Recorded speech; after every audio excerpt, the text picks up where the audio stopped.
I'm Celia Sawyer. I'm an interior designer. I basically work very high-end homes like this one. I create all my own furniture. I work with high net worth people, anyone from pop stars, movie stars, business people, and I thoroughly enjoy what I do, and I hope you do too.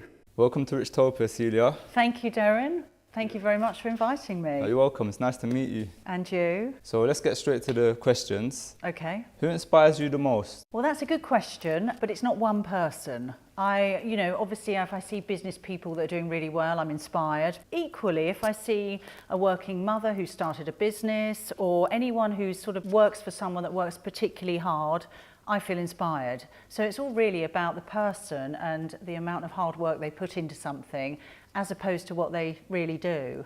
So sometimes I'll meet someone in a restaurant, they might be the waitress or whatever, but they really stand out because they work particularly hard. They have a really good way about them, and I think to myself, I think you'll go far.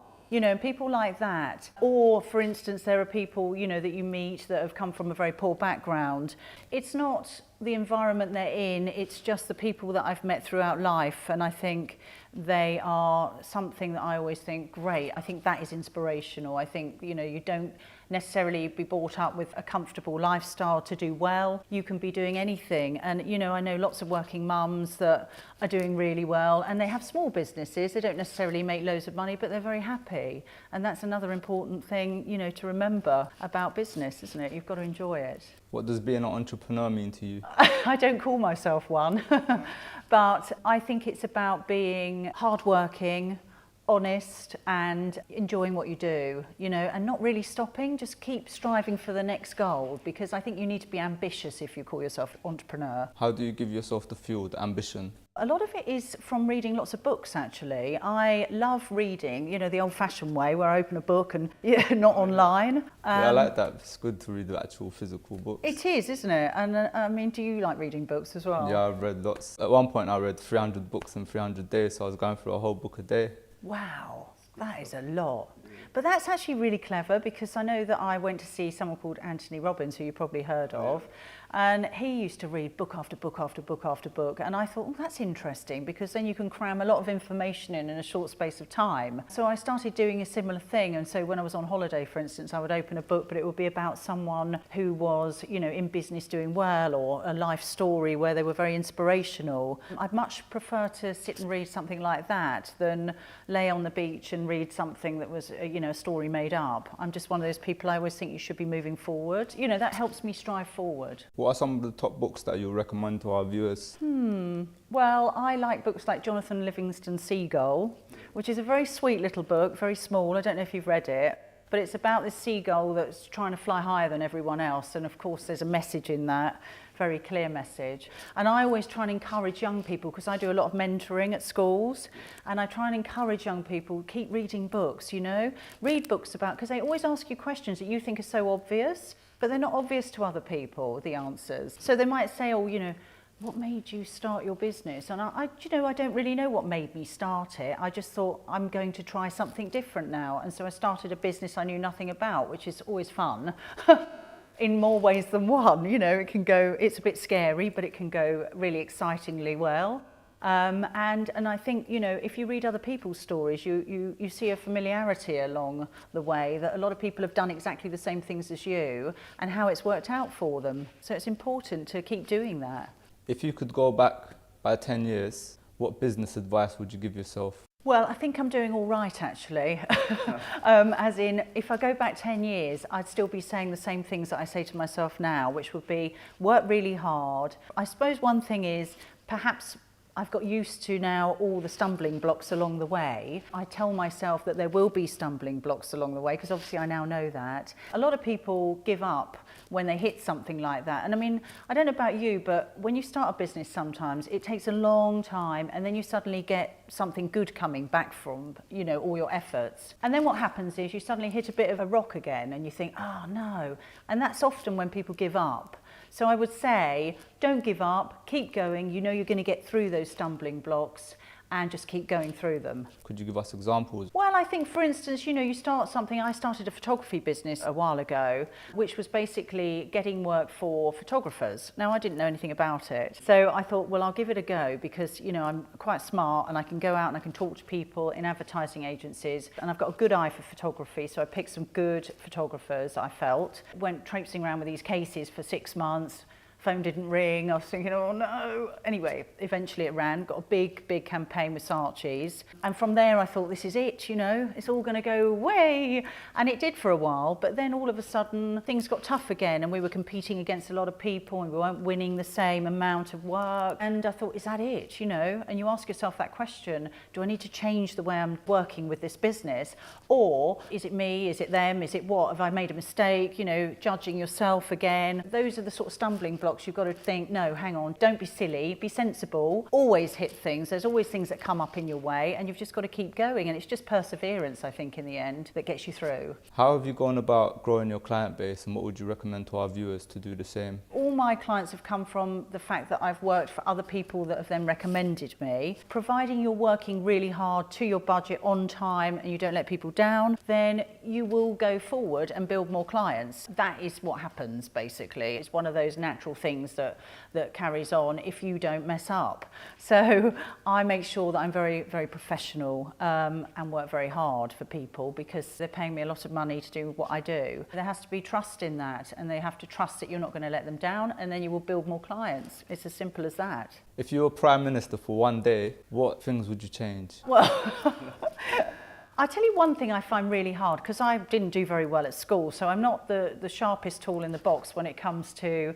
things on computers with loads of forms and things like that. So for instance, at the moment, they've brought in this thing about pensions into businesses, and all this. And to get the information, to get your PAYE people on a pension scheme from the government website is like a nightmare to me. I mean, I just think, why don't you just simplify things? Make it easy for businesses so that they don't mess up, they don't miss the deadline because they can't understand or find which way to go. Then they say, oh, look on the government website. And you look on the government website, and for people like myself, and obviously there are people that can understand all that jargon, that there are pages of stuff, I find it an absolute nightmare. And I think, why can't you just say, step 1, do this, step 2, do this, step 3. So I would change that. I would make it much simpler for businesses when they bring in some new legislation. Couldn't agree with you more. I think we're getting on quite well.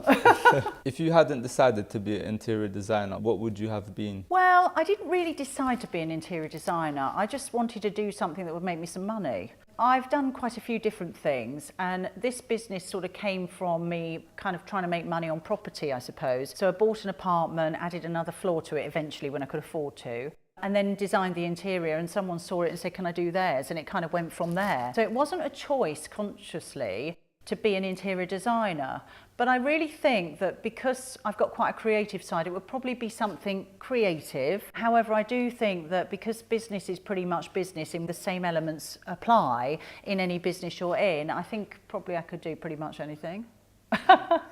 What tips would you give to others for their interior designs? Start off small, I think, and don't get a big office because you don't need one. It will cost you loads of money. You don't need loads of staff. I did everything myself at the beginning. I was working all the hours, all through the night to try and get things done. But you can do it. And then once you start to get clientele, then, build from that. And tips for the home, did you want as well? Yeah, how about for me, for my home, for example? I think tips for interior design to re-spruce, quite simply, is to go through and declutter, because I bet you most people have got a room full of old doors, drawers, furniture, junk that they haven't used for over 5 to 10 years. And if you haven't missed it for 2 years, I believe, then you're not going to miss it. So get rid of it, declutter, and then start again. A fresh lick of paint, move your furniture around, just give it a different look. It's very simple, and I think also go out and buy some nice artwork or accessories. They don't need to cost much. What has been your biggest business mess up to date? I haven't had a big business mess up to date, so I'm keeping everything crossed that doesn't change. I know that obviously there are always obstacles that come up, and I'm not saying that will never happen, But I've been very lucky so far. I'm quite cautious. I don't suddenly start thinking, oh wow, you know, this is it. I'm going to be really silly and go and overspend on something in my business and then regret it. I'm very, very cautious. So I haven't messed up. I suppose the only thing I would say is maybe I haven't expanded quick enough. Maybe that's a mess up. But as in sensibly expanded, I could have pushed a little bit more to perhaps grown the business in slightly different angles, more with the furniture that I create. But really, I haven't messed up as far as I'm concerned. I'm lucky. What are some of your future goals? Well, at the moment I'm working on a home line, so basically tabletop accessories for the home, which affordable luxury, so that you can go to the high street and buy the pieces. I'm also working with my furniture, which I create myself, and it's all made in the UK, which is great. I do a lot of charity work, but I'm building on that as well. I work a lot with the British Heart Foundation, various other charities, and Football for Peace, and I'm also a board advisor on that. And I really enjoy that part of it, so I want to do more of that and more of mentoring kids, because when I can, I give them the opportunity to come in and work with me and see, you know, what it's like on the other side, because it's the best way to learn, isn't it? If someone that was interviewing you could ask you one question, what would you want them to ask you? Am I happy, I suppose? So are you happy? I am. It's really funny. I feel quite content with the way things are going. It's funny, I got stopped in the street by, I won't say who, but they were kind of like doing a survey on people and what would you like to change about yourself? Well, apart from my age, which I can't do anything about, there's nothing really. And what do you think you should be doing? And I said, no, I'm doing exactly what I should be. And, you know, they were asking me all these questions. I thought to myself afterwards, actually, I'm quite content with how I am and how I've done and where I am. And I think it's very important to remember that all the way through the journey of any business or through life, you must try and enjoy the journey, because otherwise you're missing the point. And what are some of your last words for our viewers? Work hard, enjoy what you do. That is the most important thing. It's not about money, it's about enjoyment.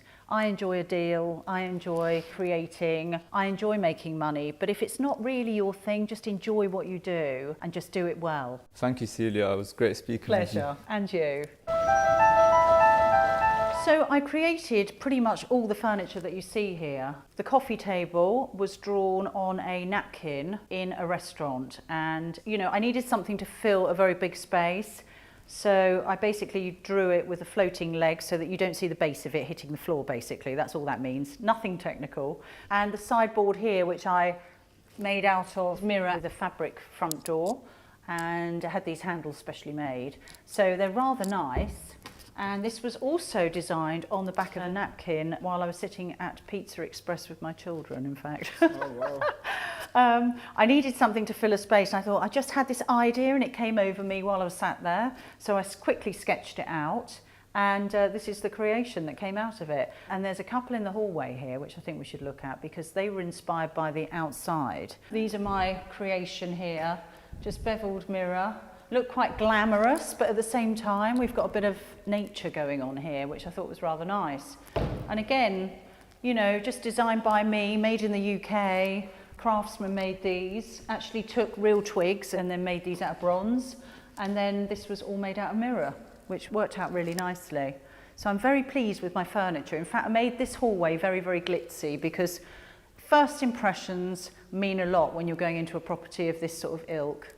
So it's very important that it looks very glamorous and very shiny. This room is the man's sort of den, I think. I think it's kind of quite masculine, which I like. We have a drinks cabinet, of course, and we have a nice croc style desk, and especially with him on the wall, which was picked obviously deliberately to suit the male of the house. I thought this was quite a brave move, this red. It's quite on fire, isn't it? But I thought it was quite cool and it sort of really stood out. It's quite punchy. So I was quite pleased with this. Well, thank you very much for watching, and I hope it's helpful, and good luck with your businesses.